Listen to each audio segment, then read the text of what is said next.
Hey everyone, can you all hear me well? Perfect. My name is Tomáš.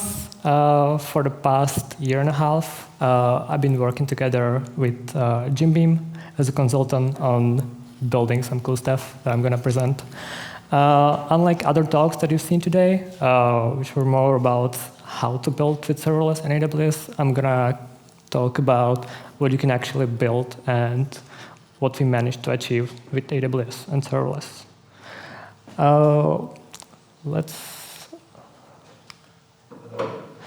Let's have a look what I'm going to talk about today. I'm going to present the project that we work on, how we decided to go serverless and why.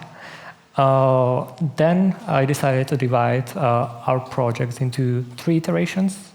I'm going to cover some IoT solutions, some interesting services that we built, what's next for us, some conclusion to sum up everything, and then there is going to be, of course, time for your questions. Let's start. So to introduce GymBeam, GymBeam is the fastest-growing fitness brand at the moment. They focus on sport nutrition, clothing, health food, and also accessories. They operate in 15 countries and still expanding. They've been on the market for over 10 years. They actually celebrated 10-year anniversary just last summer. We process over 30,000 orders per day. You can imagine that during sales or events such as Black Friday, Cyber Monday, the number is a lot higher. And 80% of those orders are delivered the next day. That counts for all the 15 countries, not just a few of those. Why going serverless? What was the actual problem? The entire company, all the infrastructure, all the code was running, or is even now running on the monolithic architecture. It's like a legacy PHP system. They've been experiencing performance issues as it's not only the, let's say, API or like the API of the web store running on this monolith. It was also the front end with server-side rendering. All the logistics was running in this monolith. Also, all the users, employee data, all was running on one huge server. That was also causing issues with scaling, and adding new stuff was becoming more and more complicated.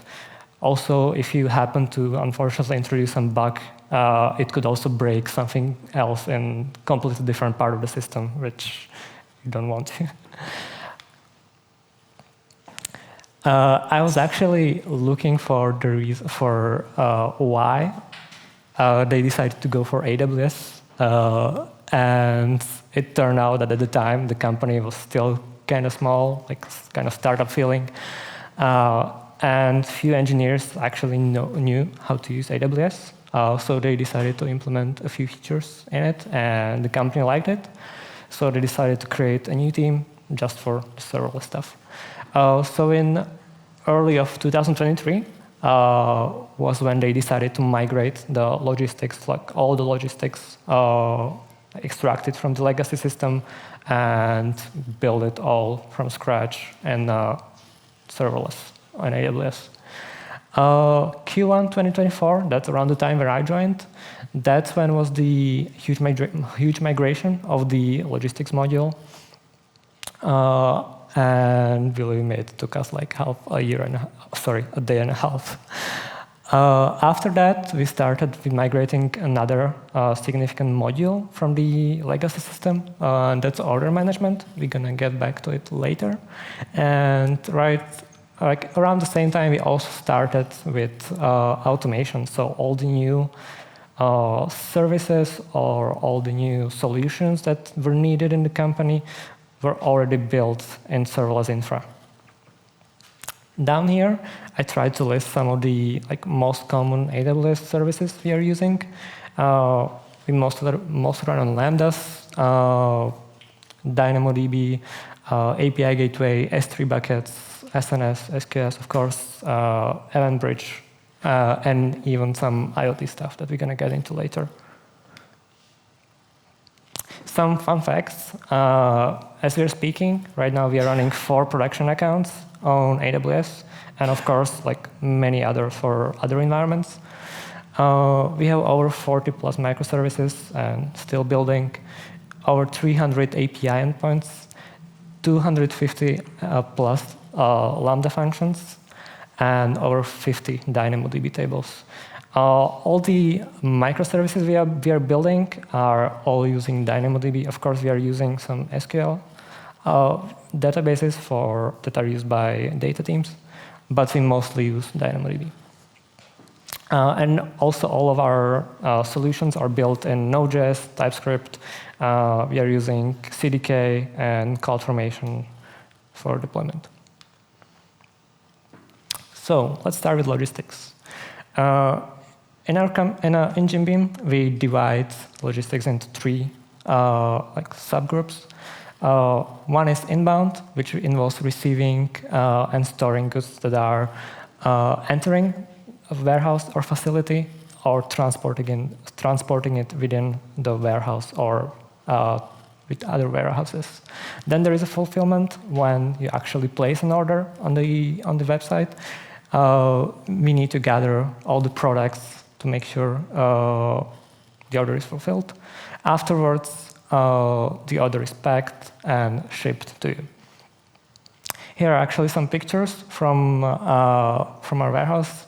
Here you can see fulfillment of the order. Then there is the conveyor belt that takes the order into outbound part of the warehouse. And here the packages are actually being sorted per each country or shipping method. We also use, for all those warehouse APIs, we also use mobile apps, which are used by many employees in each warehouse. We have an app for transferring products from one position to another. We have an app for inventory. This app is used for fulfillment of the orders. So when your order is being collected, it's all done through that. And then also warehouse workers need some kind of app to get the info about the order that they are processing. For that, we are using this kind of Android device. What's specific about it is that it has this scanner. So it can scan QR code, barcodes, whatever is all around the warehouse. And just to imagine the scale of these devices, there's hundreds of those in each warehouse. These are actually the pictures from the logistics migration that we did. Here we try to come up with a diagram of all the services. It's probably very badly visible, but this is after the first iteration. We have the warehouse management system, like the core of the entire logistics. We have some services for managing the apps, shipping labels, packing slips, the actual conveyor belt, sorter, and then we have one interesting service, which is just a single API, which has integrations for tens of other shipping carriers. Second iteration was developing the order management system. It's, again, another significant module migrated from the legacy system into the serverless and microservices. What's kind of cool, it's all running on the step functions. There was a question about step functions earlier. So here is an actual state machine from receiving the order to getting the shipping label, generating packing slip or reservation, etc., until the order is complete. We also had another cool feature. Previously, if your order wasn't available, or not all the products were available on one warehouse only, but they were split between another warehouses, we would need to ship the products into one warehouse and then ship the orders to, which would take maybe a day or two. But with this custom solution, we were able to split it into, let's say, 2 shipments, and you would receive instead 2 or 3 parcels from different warehouses. But that ensures that the product gets to you as soon as possible. That also generated or created a need to have some kind of nice user interface. So we made, as part of this iteration, we call it warehouse frontend, where we display all the details about the individual products and all the details we have there, positions, thank you, and of course shipments. This service is actually not running on AWS, but it's running on Vercel. I'm sorry, Philip. Which is also like a major AWS partner. And of course, it's built with Next.js. It's calling other services which are hosted as APIs on AWS. But we are using like a backend for the front-end pattern. We are using TRPC, so we have nice developer experience when calling it on server or client components. Here we have a diagram after the second iteration, so you can see there's been 2 new microservices added, the order management system and product info management. Now we are getting to the final part, where we are now, and that's automations. There has been quite interesting projects we built. One of them is AutoStore. Then there we have relay service and packaging automation. I'm going to cover them right now. So AutoStore is the first automated warehouse. It's not fully automated, but if previously we had, let's say, 200 people working at the warehouse, now there is maybe like a 10 or 20, which makes scaling more feasible and more efficient. Also, as previously, there would need to be storage racks and empty spaces in between, so people can walk between and collect the products. Now you can imagine this as a huge cube just filled with products from top to bottom. And on top of it are driving these robots that are collecting all the products for your order, and they just bring it to a port like this when there is the actual people processing it. Again, it's very scalable, as you can expand to other countries, but at the same time, we can expand the actual AutoStore. Just a week or 2 ago, we managed to double the size of the first AutoStore in Košice during the full load. Relay service, that's my favorite and also the most complex service we have. We needed some kind of solution to distribute the orders into different warehouses to ensure that they get to the customer as soon as possible. That's why we built this. It's completely autonomous. It's also event-driven. It's driven by the order status, product availability, and so on. The entire service just delegates the orders between the individual warehouses, and then it can be processed by either apps on these devices or the AutoStore. Again, just based on the availability.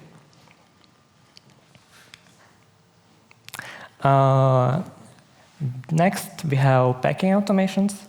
As we covered the AutoStore, we just added a new attachment to it, which is packaging automation. It's another conveyor belt we have here. But then we have these huge machines which make sure there is less void, so they try to make it as little bulk as possible. That's, again, more scalable. It improves efficiency. And in the end, we managed to fit in more of these parcels into the truck or the logistics van, which is, again, more green as well. And we, at this time, it's been in production for about a month and a half, and we've seen about 40% increase in the efficiency of packaging. After the third iteration, or as we are speaking, we have added AutoStore service. We have some actual ECS that are required to run the AutoStore hardware, relay service, and QBridge, which I'm going to cover in a moment. IoT solutions, We have over 80 and still counting IoT devices in all of our warehouses. They are just basic Raspberry Pis, but we have like custom software on it. We also have many internal dashboards all over offices, warehouses, etc. Let's cover some of them. We have print service, which is our solution that allows to print some PDF, let's say, or base64 through HTTP request. It allows us to also cache the request or print from cache. To ensure that all of these devices are secure, we use proxy tunnels, which not only make it more secure, but it allows the on-premise TCP servers to communicate with AWS infra and services. And most importantly, it makes the deployment significantly easier. Previously, we would need to spend maybe 30 minutes to install the new latest version on each Raspberry Pi. But with Greengrass, we are able to just release it through AWS, and it distributed over all the devices at the same time. And then we can also see in the AWS dashboard the health of the device, status of the deployment, so on. KubeBridge service. We communicate a lot with services that are not only available, maybe due to deployment, so that created a need to create some service that would retry these requests until they are processed. That's what this solution is about. It can receive these requests via API gateway or via LN bus, and then also in the request you can specify whether it should be processed sequentially or in parallel. Like here the requests are processed one at a time, but here we have I believe like 4 or 5 Lambda instances that can process this at a time. What's next? We are planning to expand, create new AutoStore locations to allow us to expand to other countries. They're building AutoStore in Italy, and further there's planned one in Germany as well. We are planning migration from the inbound module from the legacy system into microservices infra, and again, more automations. Just a fun fact, we are also planning to create a custom solution for the actual AutoStore hardware to allow us for more customizability. In conclusion, what we'll learn, or how have we benefited from using serverless in AWS? The deployment is much more seamless, and of course rollbacks if we mess something up. We have auto-scaling. We don't really need to worry during high peaks or sales. The only thing we notice is slightly higher bill during these times.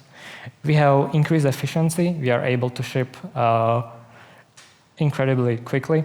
We have new releases every day, and the developer velocity and developer experience is incredible. What's the customer experience? Customer is our internal people. This is not yet presented to the outsider or external customers. And also we've seen cost optimization. That's it. Thank you for listening. And I was supposed to be here along with my good friend and colleague Martin. Unfortunately, he's sick, so he could not join us. But thank you very much, and now it's time for your questions.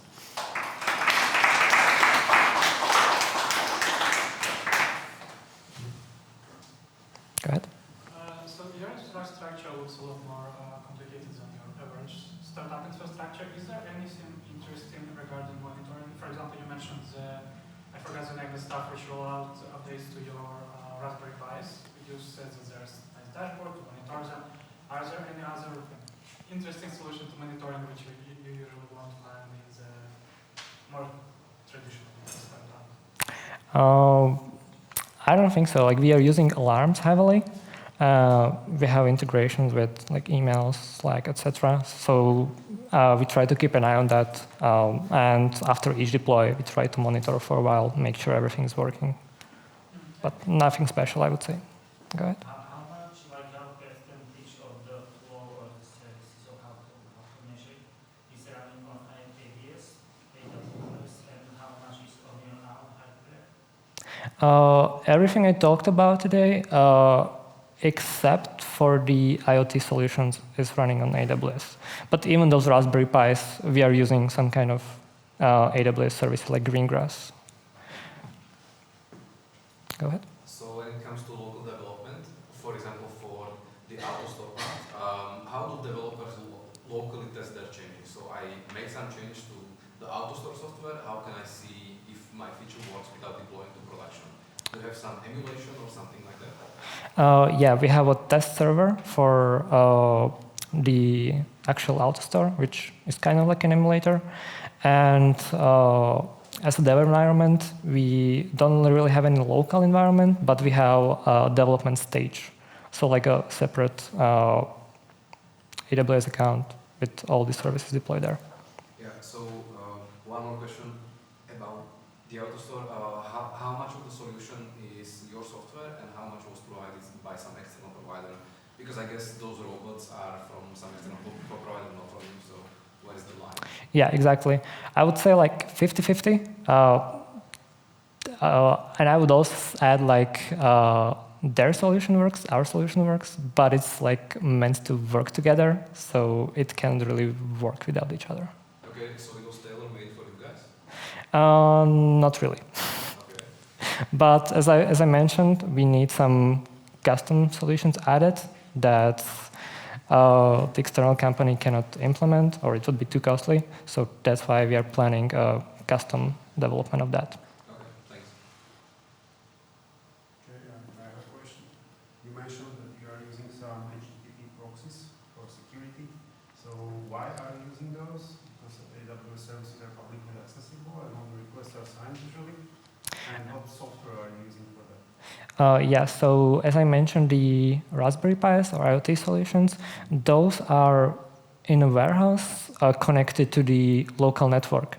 And we don't want to expose the local network like completely. That's why we are using Cloudflare tunnels to open this connection just for the devices. Cloudflare is, okay.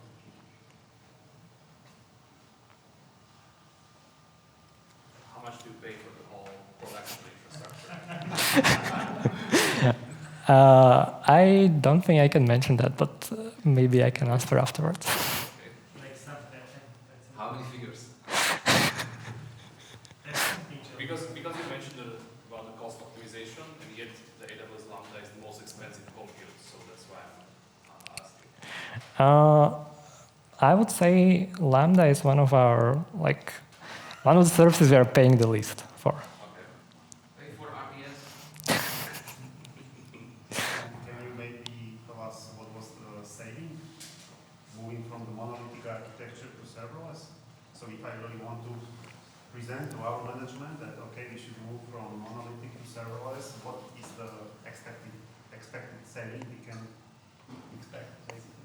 Yeah, so we are still in the process of migrating modules. It's not completely migrated. But yeah, it's significantly cheaper, and I don't think I can mention all the actual numbers. Like how, or what, you know, like some, In percentage, I know. you just, 30%. you don't want to manage like sweet numbers, you just can have, okay, we save hours or 30%. Let's say 30%. One more question. How big was the old team managing the old infrastructure, and how big is the team managing this infrastructure? So at the beginning, the team was composed of about 4 or 5 engineers. Later, they kept hiring more and more. That's why I also joined. And we decided to split into 2 teams. At the moment, we are a team of 4 engineers, 1 QA engineer, team lead, and product owner. And then there is another team that's about the same size. Okay, so that's about 15 people managing all of that you showed us. That's very impressive. Thank you. And there was some other hand? Important question about observability. You have a lot of numbers. How are you catching tracking any traces, any gaps in your code? How do you work with this? We have set up a custom dashboards, which we try to monitor. We have also plenty of alarms set up there. I hope that answers your questions. Can you explain more what kind of dashboards? So using the AWS CloudWatch, you can set up a custom dashboard using, let's say, like CloudWatch queries or alarms, etc. Alarms is more about the measurement of metrics, some metrics. Yeah. Time execution, memory, CPU. What about the code execution? How do you track traces, exception on your code? And when something going bad during execution of the algorithm. Yeah, so we heavily rely on CloudWatch. We don't have any other solution for that. So nothing like Sentry or Watsnag or something? Not for the backend services, for the application, like the mobile apps and front ends. Yes, we have that. Your official websites are running on AWS, so you have some protection against DDoS attacks, like do not host you. The website I showed you, that's for internal teams. That's hosted on Vercel, which is its own protection, but we also use Cloudflare. So it cannot happen that someone just attack you and you pay like millions because... And about the e-commerce website, that's also protected by Cloudflare. And you have like only one channel for selling, like only the official, you don't have some optimization, like someone write you an email and you will somehow put some order for him or... I'm not sure about that because my team works mainly so far on logistics.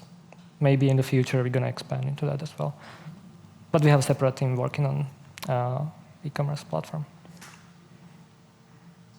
Do you know like how much line of code have you set? Like this, that's the numbers. I cannot tell, and I don't just want to tell you some crazy number, but if you're really curious, I can check afterwards. Any other questions? Well, thank you very much.